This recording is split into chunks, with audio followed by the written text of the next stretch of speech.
Melanie, thanks. Now, this latest release of top-secret information has many members of Congress calling for Julian Assange to be prosecuted under the Espionage Act. Joining me now for more on the tense situation, former CIA Covert Operations Officer and President of Diligence Global Intelligence and Security firm, Mike Baker, political science professor at Occidental College, Caroline Heldman, and Democratic strategist Erica Payne joins me here in New York.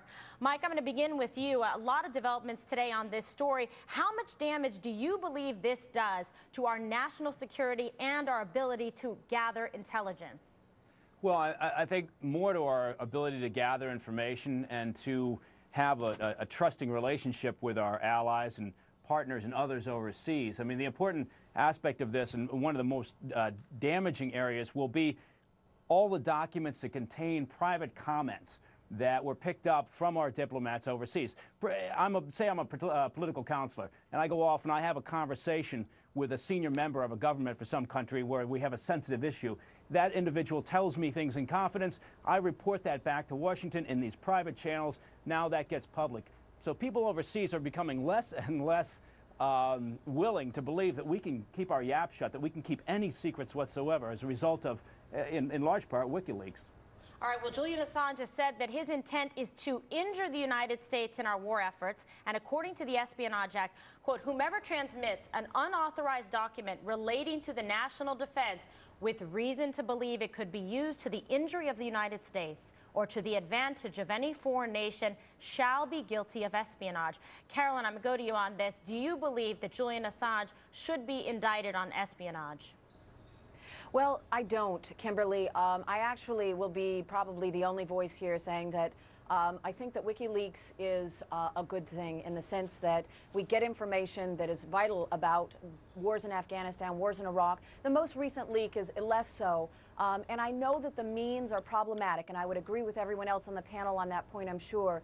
But the fact that we get information saying that 15,000 civilians in Iraq have been killed, with American complicity, telling us what's really happening in Afghanistan. I think this is really like the Pentagon Papers. It's 1971 all over again, just with better technology. But Carolyn, what benefit are you saying that comes from this, besides the fact that it is endangering the lives of countless people whose lives are put on the line by trying to help us in these efforts to combat terrorism and the jihadist movement? Now there will not be the trust nor the cooperation, and it has substantially set back our ability to gather in confidence intelligence from our sources.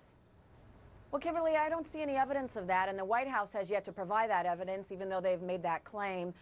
Julian Assange has said that no one has been harmed so far, and what I think has happened is releasing this information. The three major media sources have been very careful about not releasing the names of individuals they think might be harmed or releasing secrets that they think might help the enemy.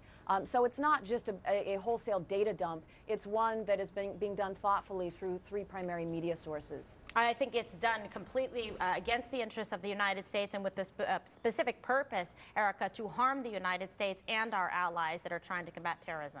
Well, can you see it any other way? I think it is done against the United States' interest, but I think the question that you have to ask yourself is then, does it therefore, merit a security problem?